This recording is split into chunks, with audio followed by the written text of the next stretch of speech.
किसी गाड़ी का ड्राइवर ही अगर बावरा हो जाए, पागल हो जाए, तो गाड़ी की क्या हालत होगी। इसी प्रकार इस गाड़ी का जो ड्राइवर है वो बुद्धि है। बुद्धि जब तक सद्मार्ग के परक निश्चय करती है तब तक तो सब ठीक रहता है, लेकिन जहां बुद्धि भगवान के विरुद्ध निश्चय करने लगी, अपने अकल्याण के लिए, कल्याण के लिए निश्चय न कर कर अकल्याण के लिए निश्चय करने लगी, तो ये पतन का कारण हो जाती है। इसलिए बिनु सत्संग विवेक न हुई। सत्संग से वे विवेक प्राप्त होता है, बुद्धि में वे निश्चय आता है, जिससे हम इस जीवन रूपी गाड़ी को कल्याण के पथ पर ले जाएं। ये बुद्धि के द्वारा निश्चय। तो ये बुद्धि अगर ठीक रही तो सब काम ठीक रहेगा, सब बात बन जाएगी। इसलिए देखिए सेवक जी महाराज कह रहे हैं, देहु कृपा कर बुद्धि प्रकाश, जस वर्णो हरिवंश विलास। श्री हरिवंश ही गाय। बुद्धि में प्रकाश कौन प्रदान करें? आप प्रदान कर दीजिए। इस बुद्धि में प्रकाश रहे, क्योंकि अज्ञान अंधकार में अगर ये बुद्धि रहेगी तो ये गर्त में पतन की तरफ ही हमें ले जाएगी। इसलिए आप कृपा करिए, इस बुद्धि में प्रकाश दीजिए, सद्बुद्धि प्राप्त हो। देहु सुबुद्धि कृपा कर मोहि, पोई सुगुन माला रचो। सेवक जी कह रहे हैं देहु सुबुद्धि, सुंदर बुद्धि। कौन सी सुंदर बुद्धि है?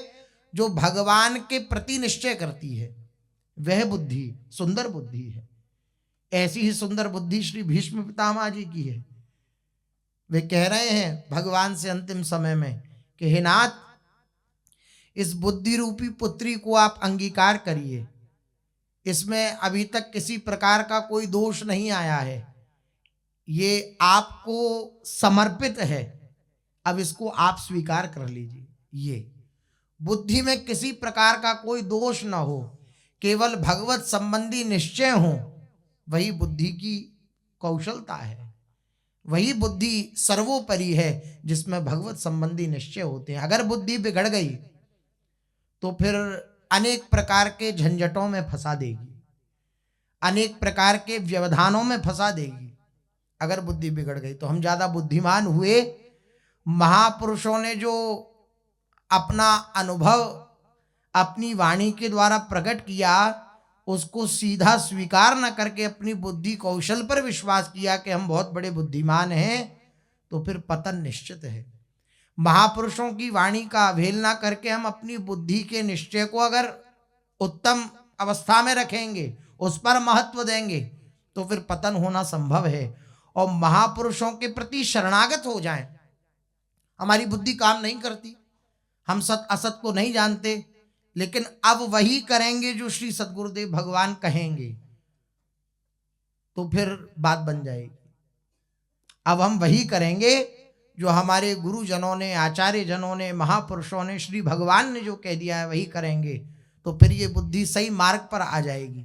लेकिन होता क्या है कि हम इस प्रकार की शरणागति को स्वीकार न करके अपनी बुद्धि बल का आश्रय ले लेते हैं, अपने अहंकार का आश्रय ले लेते हैं। वो अहंकार ही हमारे पतन का कारण हो जाता है। यही बात श्री भगवान ने कल कही कि जो अहंकार का आश्रय लेकर मेरी बात को नहीं मानता है, उसका सर्वनाश हो जाता है, पतन हो जाता है।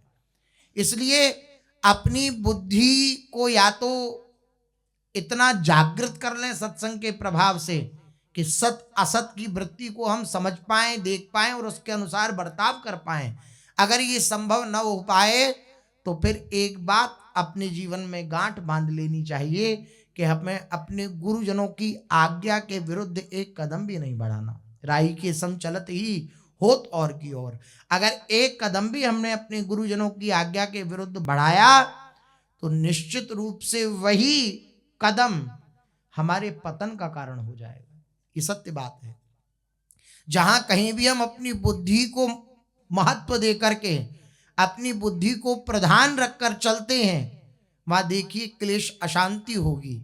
और जहां हम गुरुजनों की बात को आगे रखकर और यंत्रवत गुरुजनों की आज्ञा पर चलते हैं, वहां हृदय में प्रसन्नता, उत्तरोत्तर आनंद और जीवन में शांति का उद्भव होता है। केवल और केवल महापुरुष जनों की आज्ञा का पालन करने से। अगर बुद्धि भगवत प्रदत्त सयानी नहीं हुई तो अनेक प्रकार के विघ्नों को विघ्न ना मानकर, अनेक प्रकार के विघ्नों को विघ्न ना मानकर अपना मित्र भाव रखकर, मैत्री रखकर उन विघ्नों से कि ये मेरे को सुख प्रदान करने वाले हैं, उनको अंगीकार कर लेगी ये बुद्धि। इसलिए बुद्धि का तीक्ष्ण होना बड़ा आवश्यक है। गुरुजनों की आज्ञा में अपनी मन बुद्धि को चलाना ये अत्यंत आवश्यक है। जहां भी हम अपने हृदय को देख पाते हैं कि जल रहा है या क्लेशित है या शांत है, उसके अगर मूल में जावें तो केवल यही एक कारण दिखाई देता है कि गुरुजनों की आज्ञा की हमने अवहेलना करी, इसलिए हमें जलना पड़ रहा है।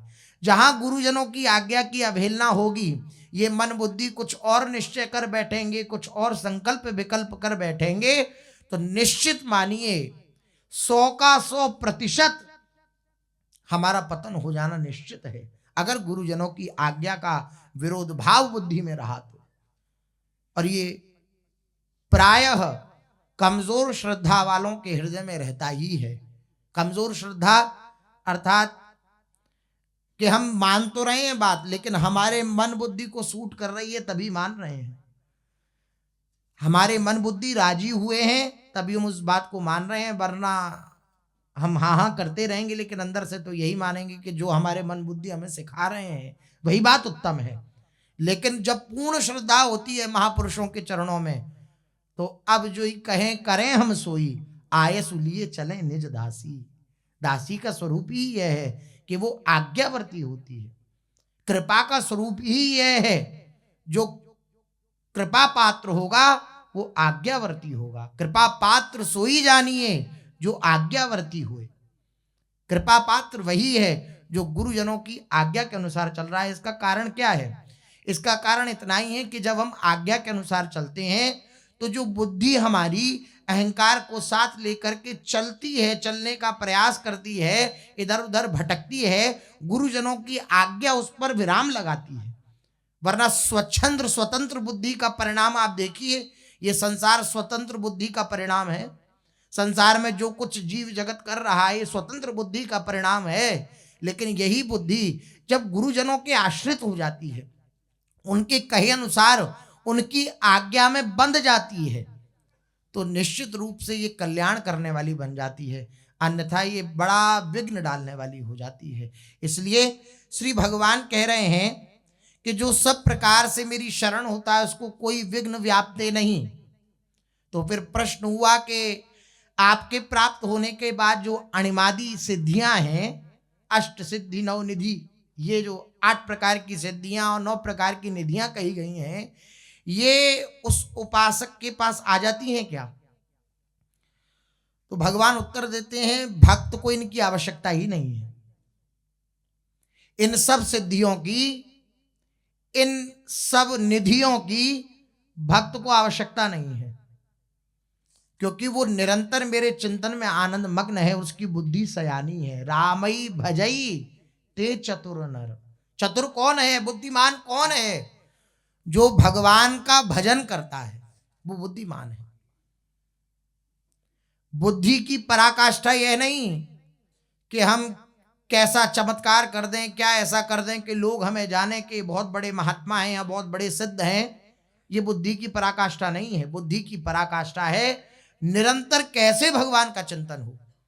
जो भगवान के भक्त होते हैं उनकी दृष्टि केवल आंतरिक भगवान के चिंतन में होती है। इसलिए ये सब जितने भी अणमादी सिद्धियां हैं वे उस भक्त को परेशान नहीं कर पाते, विक्षेप प्रदान नहीं कर पाते, क्योंकि उसकी सयानी बुद्धि, तीक्ष्ण बुद्धि, प्रभु कृपा पात्र बुद्धि, निरंतर उसकी महत्व बुद्धि जो है वे भगवान की चिंतन में है। जब महत्व बुद्धि इधर होती है तब इधर के लौकिक पारलौकिक भोगों के प्रति लालसा रहती है। लेकिन जो भक्त होता है, जिसकी भगवत प्राप्ति की इच्छा है, तो ब्रह्मादिक के भोग सब विषम लागता ही, नारायण ब्रजचंद की लगन लगी है जाए। जिसको लगन लग गई है, अभी प्रभु मिले नहीं, केवल लगन लग गई है जिसको प्रभु प्राप्ति की, तो ब्रह्मा के पास भी जो भोग हैं, ब्रह्मलोक में जो सुख हैं, उन सुखों के प्रति भी उस भक्त की लालसा उत्पन्न नहीं होती। ये भक्त की सामर्थ्य होती है। इसलिए भगवान कह रहे हैं भक्त को इनकी आवश्यकता ही नहीं है। अणमादि सिद्धियां जो हैं ये भक्त के लिए विघ्न स्वरूप हैं। भक्त इनको अपनी आवश्यकता में नहीं लेता। मेरे को ये प्राप्त हो जाए, मैं दूर की बात सुन लूं, मैं इस प्रकार के और जो अणमादि सिद्धियां उनका जो विधान है वो नहीं कुछ नहीं चाहता। बस एक सिद्धि चाहता है, क्या? मन की रुचि जान नेह विधि अनुसरे। मेरे प्रभु की क्या रुचि है, प्रियालाल की क्या रुचि है, उनकी रुचि के अनुसार उनकी सेवा करना, बस यही सिद्धि वह चाहता है और कोई सिद्धि नहीं चाहता। और यह सिद्धि किससे प्राप्त होती है? नाम के द्वारा प्राप्त होती है, मंत्र के द्वारा प्राप्त होती है ये सिद्धि। कि प्रियालाल के मन में क्या इच्छा है, वही इच्छा सहचरी के हृदय में उत्पन्न होगी। यद्यपि बात तो असली यही है कि प्रियालाल की इच्छा ही सहचरी है। इच्छा शक्ति सखी तहां, करवावत सब ख्याल, इच्छा शक्ति सखी तहां। ध्रुवदास जी कह रहे हैं कि सारे ये सेवा का विधान कौन करता है? बोले प्रियालाल की इच्छा ही मानो वपु रूप धारण किया। जैसे हम लोगों की इच्छा है वो इच्छा ही मूर्तिमान हो जाए, बस ऐसे ही प्रियालाल की इच्छा जब मूर्तिमान हुई, स्वरूप धारण किया, तो वो सहचरी कहलाई। सहचरी कौन है? प्रियालाल की इच्छा है। इसलिए सहचरियों की शरण में जो आ जाता है, वो सहचरियां जिन्हें स्वीकार कर लेती हैं उन्हें प्रियालाल स्वीकार कर लेते हो, क्योंकि वो प्रियालाल की इच्छा ही सहचरी है। हमारी इच्छा है इसे स्वीकार करना, इच्छा ही सहचरी है। सहचरी ने स्वीकार किया अर्थात प्रियालाल ने स्वीकार कर लिया। ये सहचरियां क्या हैं? इच्छा शक्ति। मन की रुचि जानने ही विधि अनुसरे, बस यही सिद्धि उपासक चाहता है। मेरे प्रियालाल कैसे प्रसन्न हो, उनको कैसे सुख प्राप्त हो, बस यही एक सिद्धि उसको प्राप्त होती है। अन्य और सिद्धियों के प्रति उनका रुझाव नहीं होता, क्योंकि वे जानते हैं महापुरुषजन कि अगर कहीं हमने अपनी बुद्धि को दौड़ाया और जगह, तो फिर ये बुद्धि हमें दगा दे देगी, धोखा दे देगी, और ये हमें भगवान से विलग कर देगी। सिद्धियों को स्वीकार अगर कर लिया जाए तो भगवत प्राप्ति नहीं होती है। अगर सिद्धियों को स्वीकार करके हम जीव जगत को लोभायमान कर लें, उसके सम्मान की प्राप्ति के लिए, सम्मान की भूख के लिए, हम संसार के सम्मान प्राप्ति के लिए इन सिद्धियों का उपयोग कर लें, तो भगवान की प्राप्ति नहीं होती फिर। इसलिए जो सयानी बुद्धि वाले हैं, जो बुद्धिमान हैं, चतुर हैं, वे भगवान की स्मृति को छोड़कर, भगवान के भजन को छोड़कर और कुछ भी नहीं चाहते, कुछ भी नहीं चाहते। तो भगवान यही कह रहे हैं, भक्त को इनकी इच्छा नहीं होती है, क्योंकि ये विघ्न डालने वाली हैं। उत्तरकांड में श्री रामचरितमानस में इसका वर्णन आया कि बुद्धि जिसने ये निश्चय किया कि भगवत प्राप्ति ही सर्वोपरि बात है और उस मार्ग पे वे चला, तो जड़ चैतन्य की ग्रंथि जो है वे शिथिल होने लगी। जब जड़ चेतन की ग्रंथि शिथिल होने लगी तो विघ्न अनेक करई तब माया। जब संतों का समागम प्राप्त हुआ और संतों के समागम प्राप्त करने के बाद बुद्धि की जागृति हुई, ऐसी बुद्धि प्राप्त हुई कि हम जड़ चेतन की ग्रंथि का भेदन कर पाए, तो जब वे शिथिल होने लगी, ढीली होने लगी, तो माया विविध प्रकार के आक्रमण करने लगी। छोरत ग्रंथि जानी खगराया, विघ्न अनेक करई तब माया। रिद्धि सिद्धि प्रेरई बहु भाई, बुद्धि ही लोभ दिखावई आई। कल बल छल करी जाही समीपा, अंचल बात बुझावही दीपा। ये जो ज्ञान रूपी दीपक प्रकट हुआ, जला, प्रज्वलित हुआ, कि बुद्धि अब उस ज्ञान रूपी दीपक की रोशनी में सत और असत विवेक को धारण कर पा रही है। क्या सत्य है, क्या असत्य है, ये देख पा रही है। सोई माया ने आक्रमण किया। गांठ खोलते हुए जानकर माया फिर अनेकों विघ्न करती है। वे बहुत सी रिद्धि सिद्धियों को भेजती है जो आकर बुद्धि को लोभ दिखाती हैं। इस रिद्धि को स्वीकार कर लो, इस सिद्धि को स्वीकार कर लो, देखो तुम ऐसा कर सकते हो, ऐसा कर सकते हो, ये चमत्कार कर सकते हो, ऐसा कर सकते हो। ये अनेक प्रकार की बातें हृदय में आ जाती हैं, लेकिन भक्त का इधर दृष्टि नहीं होती। वे रिद्धि सिद्धियों कल कला बल और छल करके समीप जाती और आंचल की वायु से उस ज्ञान रूपी दीपक को बुझा देती है। अब जहां रिद्धि सिद्धि के प्रति, इस माइक संसार के प्रति कहीं भी महत्व बुद्धि होगी, भगवान के चिंतन के प्रति महत्व बुद्धि नहीं होगी, तो फिर रिद्धि सिद्धि आएंगी, ये प्रलोभन आएगा और ये प्रलोभन हमारे ज्ञान दीपक को बुझा देगा। जो ये बुद्धि निश्चय कर रही थी कि क्या सत्य है क्या असत्य है, ये निश्चय समाप्त हो जाएगा। और जहां ज्ञान का दीपक बुझा, वहां इसलिए आश्रय की बात है, भरोसे की बात है। गुरुजनों के आश्रित रहकर अगर जो चलता है तो उसको ये सब विघ्न नहीं आते हैं, नहीं आते। जैसा कि श्री सद्गुरुदेव भगवान ने कहा कि जो समर्पित करता रहता है अपने भजन को, जो बार बार अपने भजन को कृष्णार्पणम मस्तु राधा वल्लभ अर्पण मस्तु ऐसा करता रहता है कि जो कुछ मैंने किया वो श्री राधा वल्लभ लाल के चरणों में समर्पित है, तो कोई भी विघ्न उसे परास्त नहीं करता। जहां उस भजन का अहंकार उत्पन्न हो जाएगा कि मैंने ये किया, मैंने वो किया, मैं इतना कर सकता हूं, मैंने इतना भजन किया, इतना तप किया, इतना बल है मेरे अंदर इंद्रियों को रोकने का, तो वहां फिर विघ्न परास्त कर देंगे।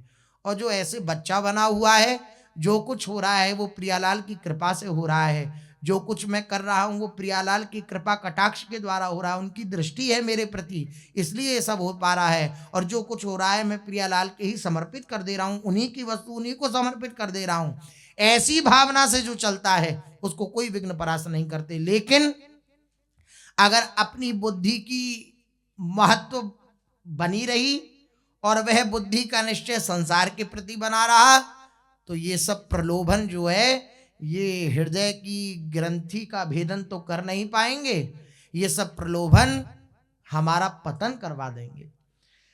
इंद्री द्वार झरोखे नाना तह तह सुर बैठे करिताना, आवत देख विषय बयारी ते हटि देहि कपाट उघारी। जब सो प्रभंजन उर ग्रह जाई तब ही दीप विज्ञान बुझाई। ग्रंथि न छूटी मिटा सो प्रकाशा, बुद्धि विकल भई विषय बतासा, बुद्धि विकल भई विषय बतासा। यदि बुद्धि बहुत ही सयानी हुई तो वह उन रिद्धि सिद्धियों को अहितकर जानकर, हानिकारक जानकर के ये जो रिद्धि सिद्धियां आई हैं ये मेरे लिए हानि प्रदान करने वाली हैं, तो होई बुद्धि जो परम सयानी, तिन तन चित्तव न अनहित जानी। जो ते ही विघ्न बुद्धि नहीं बादी, तो बहुरी सुर करें उपाधि। अब रिद्धि सिद्धि से बचा भगवत कृपा से, तो फिर देवता बाधा डालने लगे उसके मार्ग पर, क्योंकि जितने भी ये इंद्रियां हैं इन इंद्रियों के स्वामी देवता ही हैं। इंद्रियों के अलग अलग इंद्रियों के स्वामी अलग अलग देवताएं हैं। और यहां पर कह रहे हैं कि इंद्रियों और उनके देवताओं को ज्ञान स्वाभाविक ही नहीं सुहाता, क्योंकि उनकी विषय भोगों में सदा ही प्रीति रहती है। स्वर्ग जो है क्या है, एक ऐसा समझ लीजिए 7 स्टार होटल। इस तरीके से जैसे यहाँ पे होते हैं ना, बहुत भोग में 7 स्टार होगा तो आपके पास अच्छा धन है तो धन का व्यय करिए, आपको खूब अच्छी सुविधाएं मिल जाएंगी भोग की। इसी प्रकार खूब अच्छे पुण्य हैं आपके तो आपको स्वर्ग मिल जाएगा। और स्वर्ग में विविध प्रकार के भोग ही तो हैं, भोग ही तो भोगा जाता है। जहां पुण्य रूपी धनराशि समाप्त हुई, वहां क्षीणे पुण्य मर्त लोकम विशंति। वहां पुण्य क्षीण होने के कारण ऐसे धक्का दे दिया जाता है जैसे आपके पास पैसा खत्म हो जाए तो होटल से धक्का दे के बाहर आपको निकाल दिया जाएगा। इसी प्रकार से धक्का देकर के वहां से गिरा दिया जाता है। क्षीणे पुण्य मर्त लोकम विशंति, गिरा दिया। जहां पुण्य क्षीण हुए वहां स्वर्ग से धक्का दे दिया जाता है। ऐसी स्थिति है। तो यही बात कह रहे हैं, इंद्रियों और उनके देवता इंद्रियां, उनके जो देवता हैं, उनको ज्ञान जो है वो स्वाभाविक नहीं सुहाता, क्योंकि उनकी विषय भोगों में सदा प्रीति रहती है। और बुद्धि को भी विषय रूपी हवा ने बावला बना दिया। ये विषय रूपी जो हवा आई, इसको बुद्धि को बावला बना दिया। तब फिर दोबारा जो ज्ञान दीपक जला हुआ था, वो जो बुझ गया उस हवा के द्वारा, विषय रूपी हवा के द्वारा, वो कैसे जलेगा? फिर नहीं जल पाएगा। इसलिए जो सयाने होते हैं, जो बुद्धिमान होते हैं, वे भगवान का आश्रय ग्रहण कर कर अस विचार हरि भगति सयाने मुक्ति निरादर भगति लुभाने। जो सयाने हैं, जो बुद्धिमान हैं, वो मुक्ति को स्वीकार नहीं करते, इस मार्ग को स्वीकार नहीं करते। जो सयाने हैं वो भक्ति को स्वीकार कर ले। भक्ति का अर्थ सर्वतो भावेन भगवान के शरण में रहना, यही भक्ति है। तो इस भक्ति को स्वीकार करने के बाद अगर उस भक्त के पास कोई अणमादी सिद्धियां आती हैं तो वो उसको विघ्न नहीं पहुंचा पाती हैं। क्यों नहीं पहुंचा पाती? क्योंकि भक्त को उनकी आवश्यकता ही नहीं है। भक्त को आवश्यकता बस एक ही है कि मेरा निरंतर प्रभु का स्मरण चलता रहे। केवल एक कसौटी रहनी चाहिए साधक के जीवन में, केवल एक कसौटी, कि मेरा चिंतन प्रभु के चरणों में लग रहा है या नहीं लग रहा। जीवन में, अपनी दिनचर्या में केवल ये एक पैमाना अगर रहे तो उत्तरोत्तर उन्नति होती चली जाएगी। मेरा चिंतन प्रभु के चरणों में नहीं लग रहा, तो क्यों नहीं लग रहा, इसका कारण देखें। एक ही कारण है, सर्वत्र प्रभु का दर्शन ना होना, यही एक कारण है अखंड चिंतन ना होना। क्योंकि जब तक व्यक्ति वस्तु पदार्थ दिखते रहेंगे तब तक अखंड स्मृति नहीं होगी। और जब अखंड स्मृति जागृत हो जाएगी तो उस स्मृति में इतना सुख होता है, इतना आनंद होता है कि अन्य प्रलोभन के प्रति उस उपासक की दृष्टि ही नहीं जाती है, क्योंकि वह स्मृति के सुख को प्राप्त कर चुका है, प्रियालाल के स्मरण के सुख को प्राप्त कर चुका है। तो अन्य प्रकार के जितने भी प्रलोभन हैं उनके प्रति उसकी दृष्टि ही नहीं जाती है। इसलिए भगवान कह रहे हैं भक्त को इनकी आवश्यकता ही नहीं है। वो चाहता ही नहीं कि मुझे किसी प्रकार की कोई सिद्धि प्राप्त हो। वो तो बस यही चाहता है कि जैसे तैसे करके बस आपका स्मरण बना रहे नाथ। मैं ये नहीं चाहता कि संसार मुझे कुछ माने, क्योंकि उसकी दृष्टि में शरीर और संसार के प्रति महत्व बुद्धि ही नहीं रह गई है, सत्यत्व बुद्धि ही नहीं रह गई। जो झूठा है उस झूठे से किसी प्रकार का मान सम्मान प्राप्त हो तो क्या हृदय में उत्फुल्लता होगी, क्या उत्साह होगा? क्या नहीं। वो तो झूठा है। वो झूठा है तो उसके द्वारा प्राप्त मान या उसके द्वारा प्राप्त अपमान दोनों ही झूठे हैं।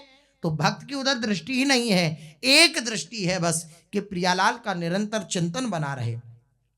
फिर प्रश्न किया कि यदि भक्त इच्छा करे तो भी ये प्राप्त हो सकती है या नहीं।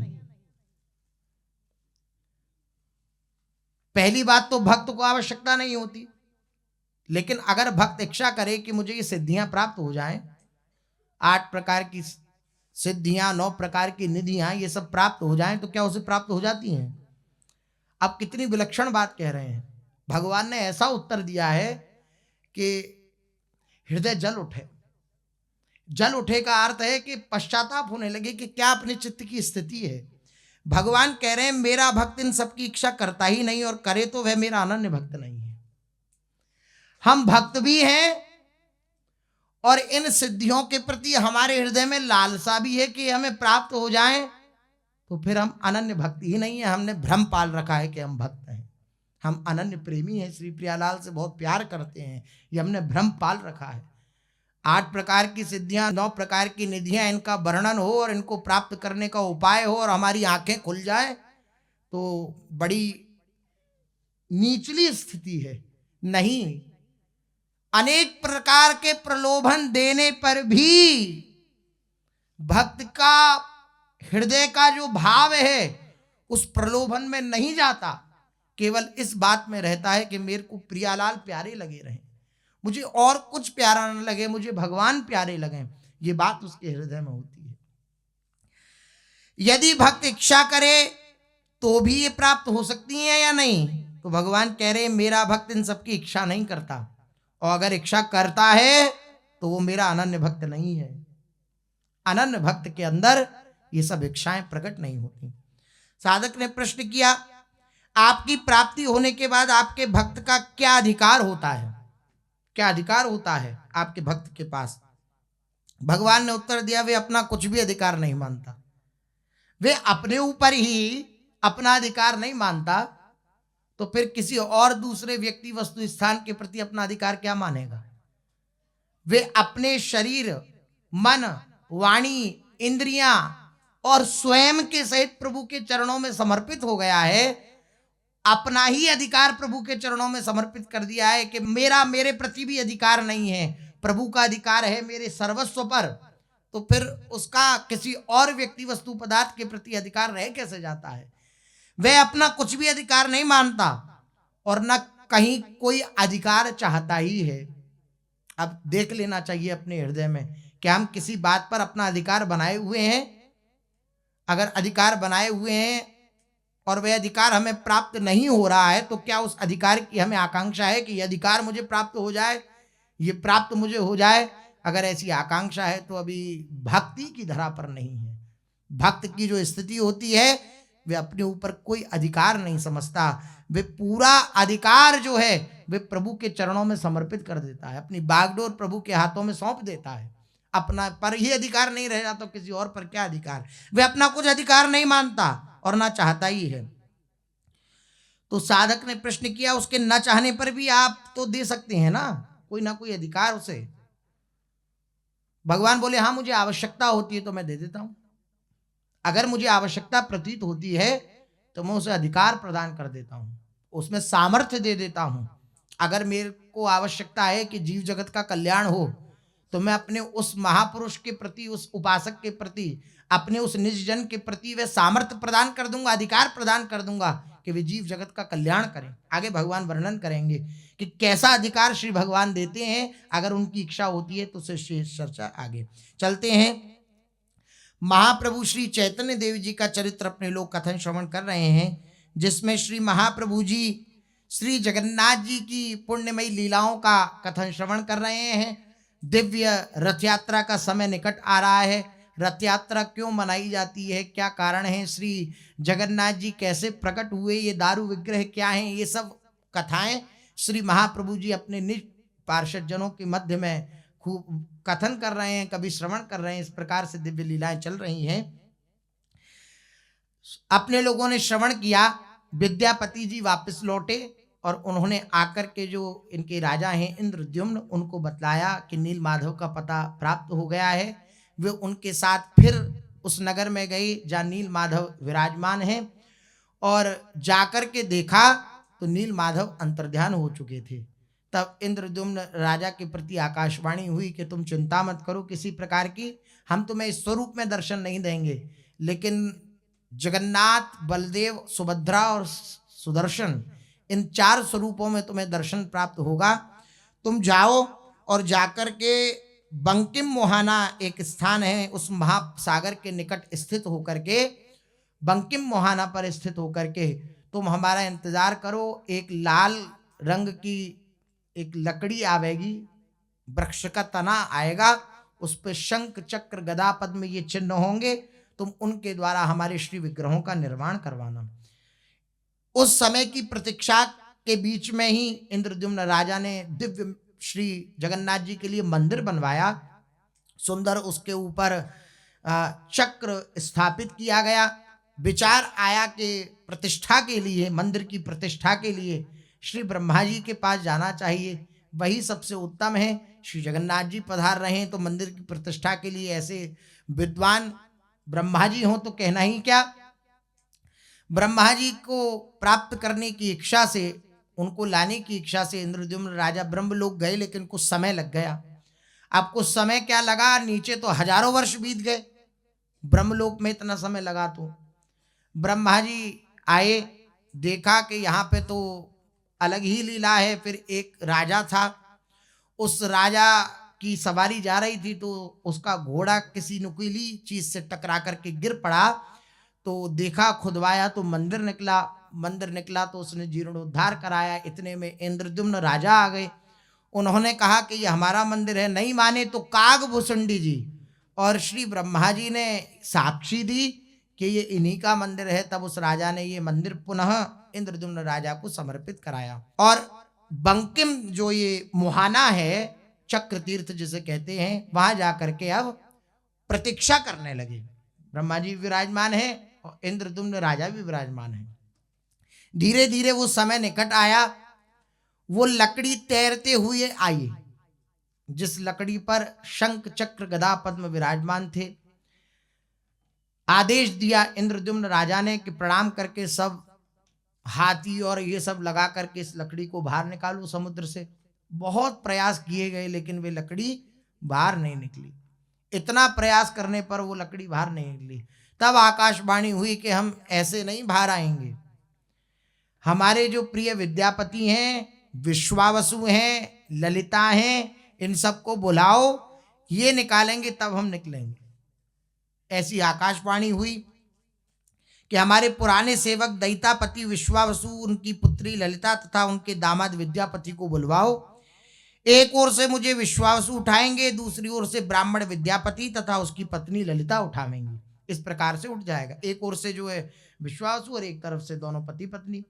और भगवान की लीला ऐसी विचित्र कि ये चारों ही जीवित हैं अभी तक।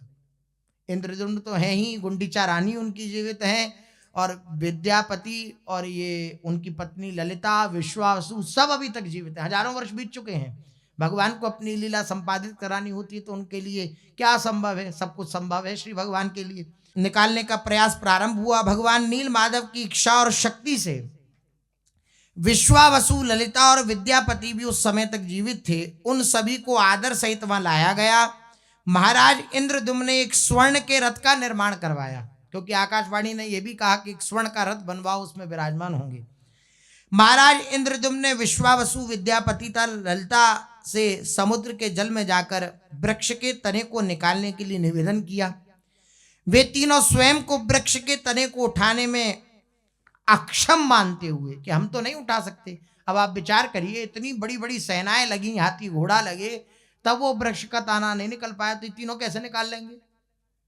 तो वह भी अपने आप को अक्षम जानने लगे कि हमारी सामर्थ्य नहीं है। तो नील माधव भगवान से कातर स्वर में उन्होंने प्रार्थना करी और प्रार्थना करने लगे, जय जगन्नाथ, जय नील माधव, जय नील माधव, हम पर कृपा वर्षण कीजिए और कृपा पूर्वक रथ पर पधारिए। आप अपनी सामर्थ्य से ही रथ पर पधार सकते हैं। भगवान नील माधव की कृपा से तीनों ने सरलता से जैसे ही प्रार्थना करी तो ऐसा वह तना हो गया वृक्ष का कि जैसे कुसुम से भी कोमल। ऐसा भगवान नील माधव की कृपा से तीनों ने सरलता से उस तने को उठाकर स्वर्ण के रथ पर विराजमान किया। तत्पश्चात उस रथ को बंकिम मुहाना से वर्तमान श्री जगन्नाथ जी के मंदिर से थोड़ी दूरी पर ही स्थित एक स्थान पर लाया गया, जहां पर अभी वर्तमान में श्री जगन्नाथ जी विराजमान है, उससे थोड़ी दूरी पर लाया गया। राजा ने वृक्ष के उस तने को एक विशाल कक्ष में रख दिया। विशाल एक कमरा था, उसमें जाकर के उसे रखा और उड़ीसा के सभी शिल्पकारों को आमंत्रित किया गया। जो बनाने वाले होते हैं, मूर्तिकार, शिल्पकार, उन सबको बुलाया गया कि जो भी इस तने से श्री विग्रह का निर्माण करेगा व्यापार धन संपत्ति का अधिकारी होगा।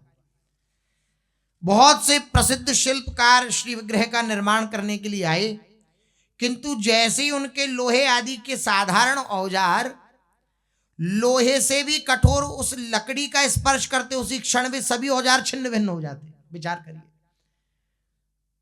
दारू स्वरूप में श्री भगवान हैं और लोहे की ये सब वस्तुएं, वे औजार अपना लगाते हैं, सारे औजार छिन्न भिन्न हो जाते हैं, टूट जाते हैं, लेकिन लकड़ी का छेदन नहीं हो पाता। तब एक वृद्ध किंतु सुंदर ब्राह्मण आए। वृद्ध थे लेकिन बहुत आकर्षक थे। वे अपने साथ कुछ औजार भी लेकर के आए एक थैला में। वे बोले, मेरा नाम महाराणा है, मैं अत्यंत कुशल शिल्पी हूं और निश्चय ही मैं श्री विग्रह का निर्माण कर सकता हूं।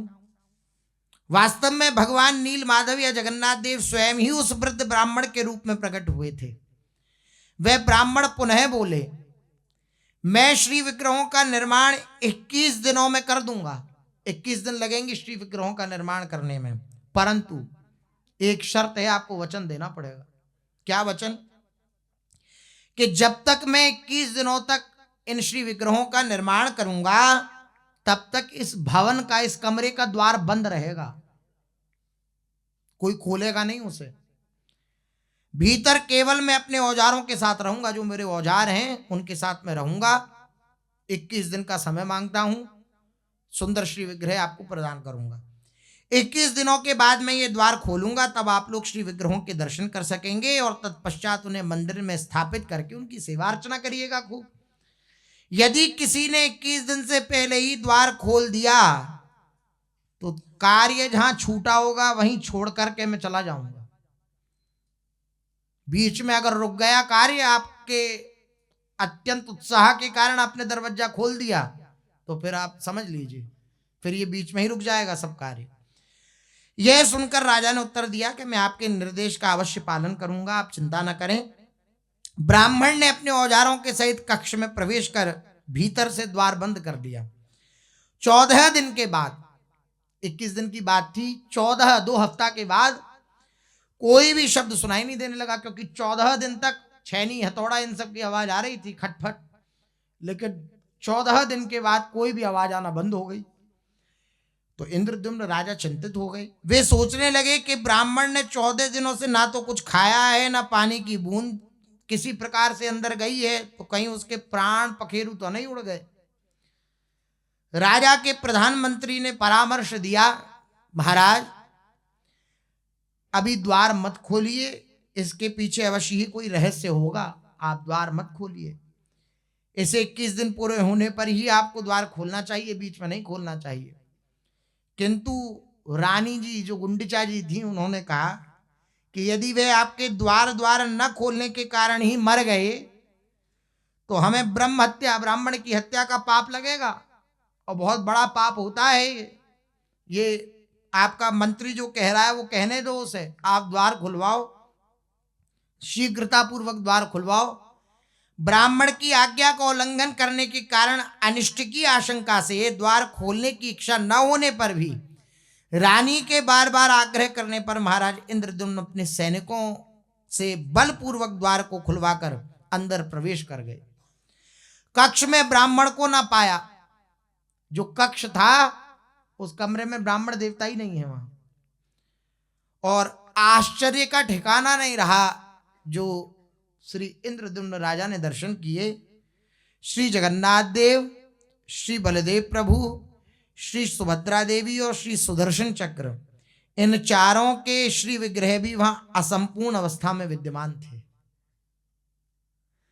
उनके नेत्र और नासिकाएं गोलाकार थीं, उनकी भुजाएं आधी थीं, हाथ और पैर भी अभी कुछ असंपूर्ण थे।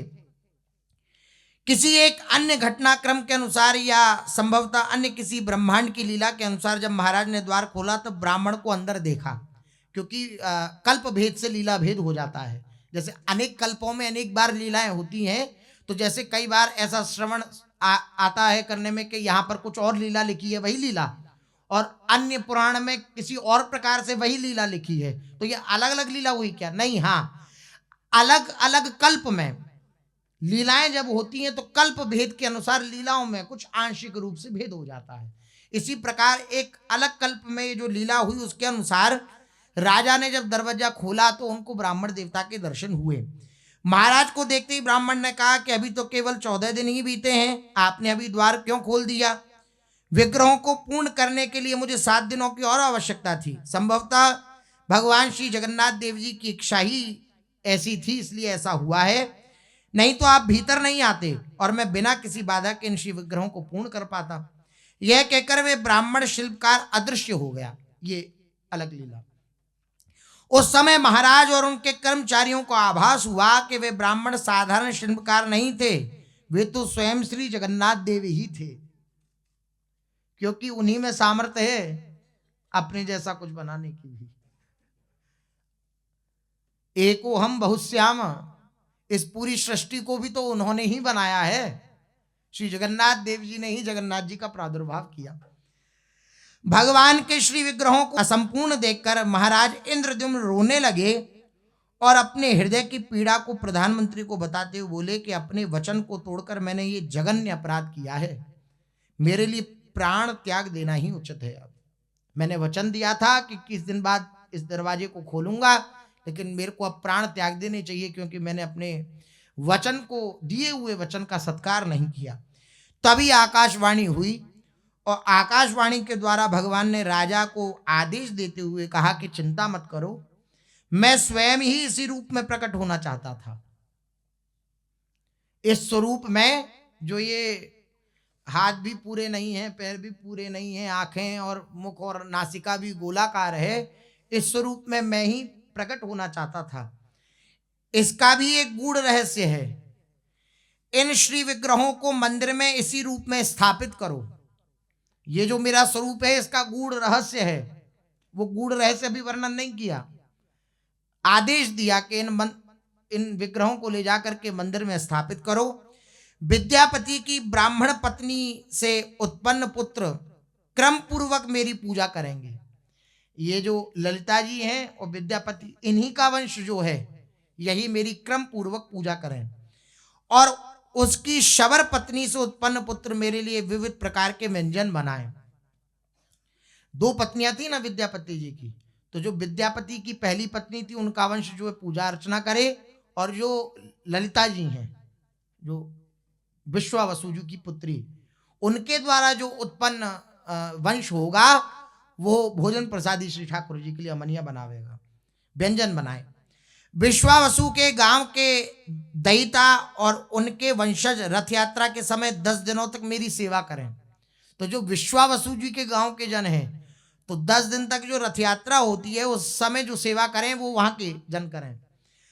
वे दयिता ही श्री बलदेव, सुभद्रा देवी और मुझे रथों पर बिठाकर गुंडिचा मंदिर ले जाएं, जो विश्वावसु जी के उधर गांव के हैं। उन दिनों प्रत्येक वर्ष रथ यात्रा, हीरा पंचमी आदि उत्सवों का विराट रूप में आयोजन होता था। ये हीरा पंचमी आदि क्या आगे वर्णन करेंगे। तब श्री जगन्नाथ जी की आज्ञा के अनुसार महाराज उन श्री विग्रहों को मंदिर ले गए और उन्होंने ब्रह्मा जी से प्रार्थना करी कि हे ब्रह्मन, अब आप बिना किसी विलंब के कृपा करके भगवान तथा भगवान के श्री मंदिर की प्रतिष्ठा कर दीजिए, ताकि हम नियमित रूप से विधिवत इनकी अर्चना पूजा कर सकें। महाराज इंद्रद्युम्न की बात सुनकर ब्रह्मा जी ने कहा, स्वयं प्रकाशित भगवान के श्री विग्रह की प्रतिष्ठा करने की क्षमता तो मुझ में नहीं है। भाई ये तो स्वयं प्रकाशित हैं, स्वयं भगवान ने ही स्वयं इनको बनाया है और ये स्वयं ही भगवान है, तो इनकी प्रतिष्ठा करने की तो सामर्थ्य मुझ में नहीं है। हाँ, मैं इस मंदिर के चूड़े पर एक ध्वजा बांध देता हूं। जो मंदिर की ध्वजा है, ऐसी भी मान्यता है कि जिधर की हवा होती है उसके विपरीत हवा में ध्वजा लहराती है। कोई भी पशु पक्षी आदि जो है, पंछी आदि जो उड़ने वाली सब हैं, ये मंदिर के ऊपर से नहीं उड़ते हैं, ऐसी मान्यताएं हैं। ऐसा भी सुना है मंदिर की परछाई भी नहीं आती है। जो जगन्नाथ जी का मंदिर है उसकी परछाई के दर्शन नहीं होते हैं सूर्य के होने पर भी। तो ऐसी चमत्कारिक लीला है श्री जगन्नाथ मंदिर की। तो श्री ब्रह्मा जी ने कहा कि मैं चूड़ा पर, इसकी चोटी पर ध्वजा बांध देता हूं। आज भी ध्वजा रोज बदली जाती है। जो पुजारी जन हैं वे जाते हैं चढ़कर, कोई सीढ़ी वीढ़ी नहीं बनी हुई है, ऐसी मंदिर के उधर चढ़ के और तब जाकर के बांधते हैं। यदि कोई व्यक्ति दूर से भी इस ध्वजा को देखकर दंडवत प्रणाम करेंगे तो उन्हें अनायास ही मुक्ति प्राप्त हो जाएगी। इस ध्वजा को प्रणाम करने का परिणाम क्या होगा? अनायास मुक्ति प्राप्त हो जाएगी। मुक्ति के लिए उन्हें कोई प्रयास नहीं करना पड़ेगा। इतना कहकर ब्रह्मा जी ने मंदिर के चक्र पर एक ध्वजा स्थापित की। तदुपरांत भगवान श्री जगन्नाथ, श्री बलदेव, श्री सुभद्रा तथा श्री सुदर्शन जी का विधिवत पूजन अर्चन करके वहां पर विराजमान किया गया और फिर नित्य प्रति उनकी सेवा होने लगी। एक दिन महाराज श्री इंद्रद्युम्न ने भगवान श्री जगन्नाथ देव जी से कहा कि हे भगवान, मैं आपसे एक वर मांगता हूं। मेरी इच्छा है हृदय में कि आप अगर मुझे वर प्रदान कर दें तो बड़ी कृपा होगी। मेरी इच्छा है कि आपके श्री मंदिर के द्वार केवल एक प्रहर अर्थात मात्र 3 घंटे के लिए बंद रहें। एक प्रहर 3 घंटे के लिए बस बंद रहें, जिससे सभी को अधिक से अधिक समय आपके दर्शन प्राप्त हो सके। बाकी समय आपके द्वार खुले रहें। रात्रि 11:30 बजे तक भी दर्शन होते हैं श्री जगन्नाथ जी।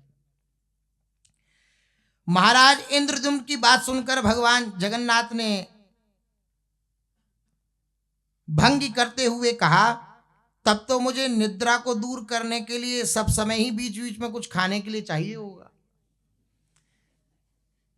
कि तुम्हारी बात तो हम मान जाएंगे, लेकिन अगर हमारी निद्रा का, अब नींद तो आएगी, अब नींद आएगी तो सोने की तुमने मना कर दिया, बोले 3 घंटे बस कपाट बंद रहेंगे, और जब हम सोएंगे नहीं तो फिर हमें खूब चक्क पवाओगे तो फिर हमें नींद भाग जाएगी, नींद भाग जाएगी तो फिर हम आनंद से दर्शन देंगे सबको। भगवान श्री जगन्नाथ देव की बात सुनते ही महाराज इंद्रद्युम्न गदगद होकर कहने लगे, अहो भाग्य प्रभो, मैं प्रतिज्ञा करता हूं कि सारा दिन आपका भोजन चलेगा, खूब भंडार जो ग्रह है वो चलता ही रहता है, रसोई चलती रहती है श्री ठाकुर जी की। और ऐसा चमत्कार सुना हमने तो, मटके के ऊपर मटके रखे जाते हैं और सबसे पहले ऊपर की मटकी पकती है। जैसे महाप्रसाद विराजमान किया गया तो मटके के ऊपर मटके रखे गए और सबसे ऊपर वाली मटकी जो है पहले वह पकती है, तब क्रम से ऐसे नीचे। ये चमत्कारिक लीला है श्री जगन्नाथ महाप्रभु की।